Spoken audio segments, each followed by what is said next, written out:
Now, the third segment 3, where I think we are the project. In short, I think inspiration stories, connecting that to young people can go some way, but in some sense, it can really inspire people to go far, right? If you see someone that looks like you, that understands you, that relates to you, do it, you would think, yeah, I can do it too, and go for it. So I think there's definitely value there. I think the struggle is when you get the man booster, right? You listen to amazing talk, amazing reminder. You think, wow, I'm going to pray, I'm going to be focused, I'm going to do everything.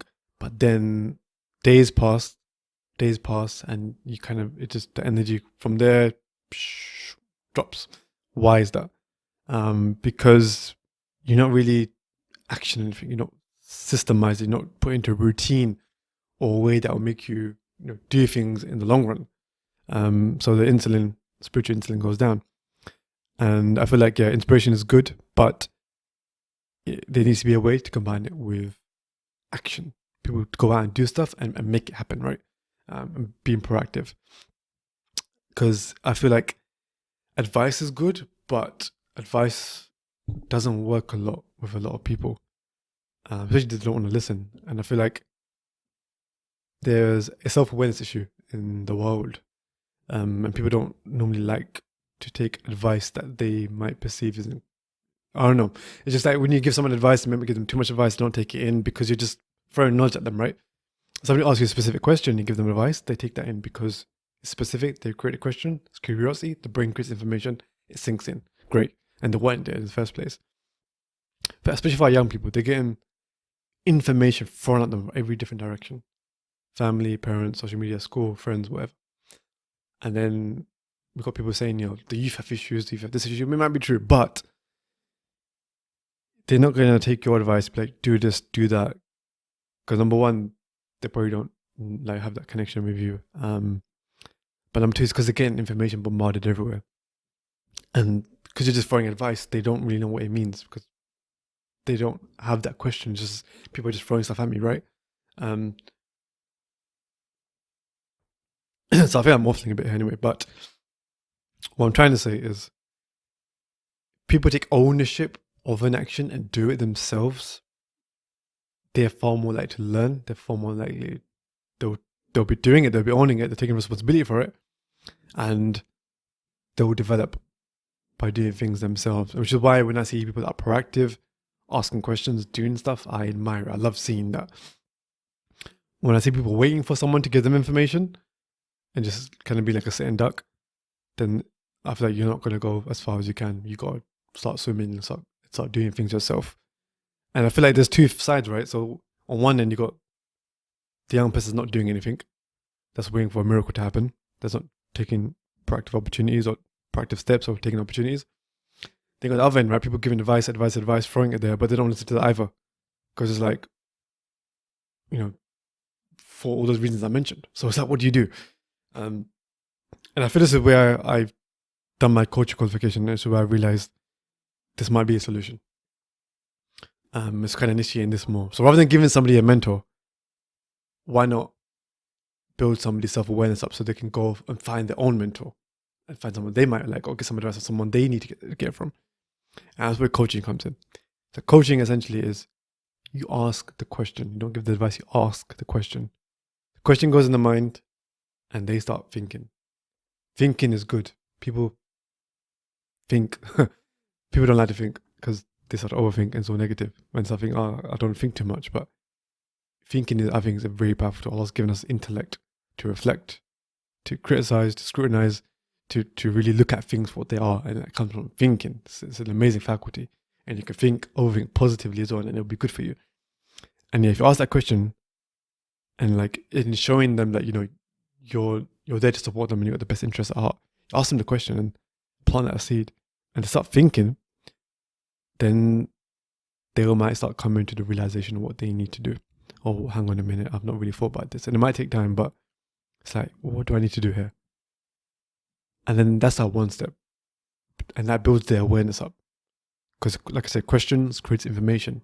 The information creates the knowledge, or it helps them, creates the curiosity and helps them find it. So that's ask the question, elicit the answer out from them. The second part of that is them taking the action themselves. So if now they've asked the question and like, okay, I should be doing this, I need to be doing this, and you give that encouragement, and they take the action. If they're saying I should be doing this and I want to do this, they're taking ownership as well. And if people are taking ownership and responsibility for their own actions, they're going to learn from it. They're going to, figure themselves out. They're going to because knowledge is one thing, but you get real knowledge and experience from action. That's how you develop, that's how you grow. So I think it's that action part, taking action, taking ownership of it, because I want to do this, so I'm taking ownership of my action. And for the action, it's okay. People can take actions again and just keep making mistakes and not learning anything. But the last part will be reflection. What did you learn from this? What could you have done better? How are you going to use that knowledge to improve yourself? So if you can do those three things, if you can basically plant the seed of question and get people to think, and through the thinking, start taking actions, and after that, actually start reflecting and create that cycle, then they're going to discover themselves, they're going to unlock their potential, and they will go far through that, and they'll be proactive. I think the struggle is getting them started and trying to really get them to start thinking, because everything you're distracted by everything. There's so much content out there, there's so much shorthand things like that. The phone distracts you straight away. As soon as you look at in the morning, look at your phone, your mind is gone onto that, you're on autopilot, and that's you're connected for the whole day. That's why I encourage the early hours of the morning after Fajr to not look at your phone, read a book, reflect spiritually, have the time to get rid of the noise and be able to think clearly.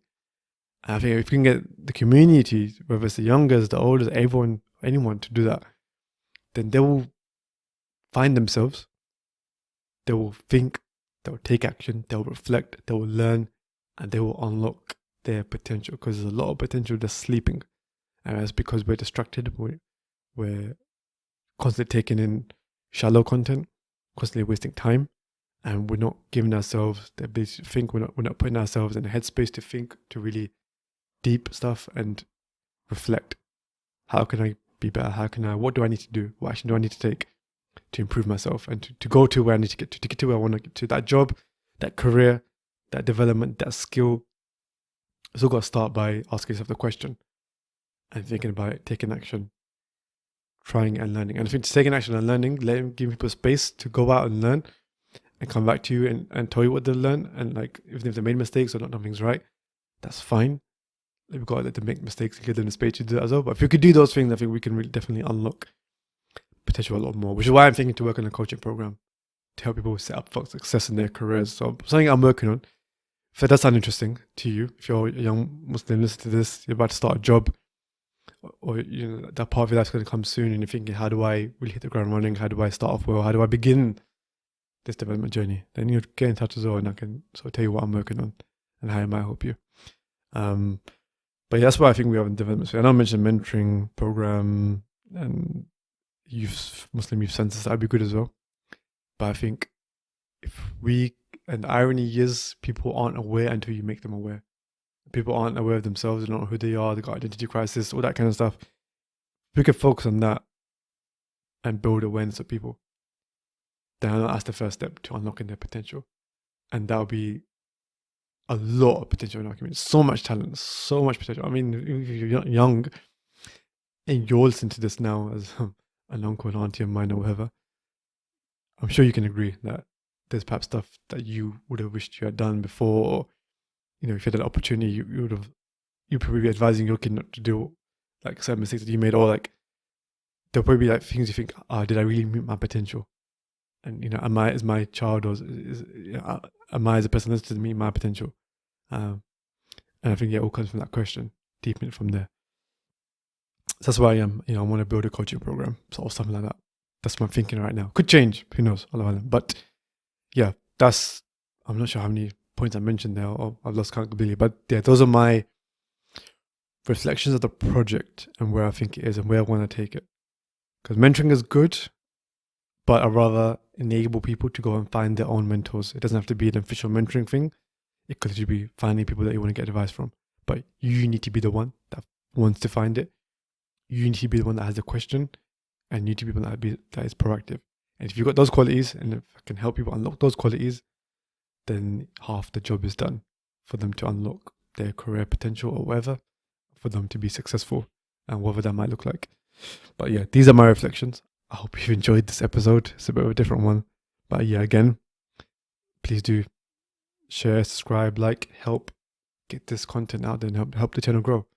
Inshallah, when if it grows, I could do more work and maybe spend more time on it and look at how I can deliver more value to the community. But with that, I'll end it here. I hope you've enjoyed this one. Feel free to share any thoughts. Otherwise, Assalamu alaikum.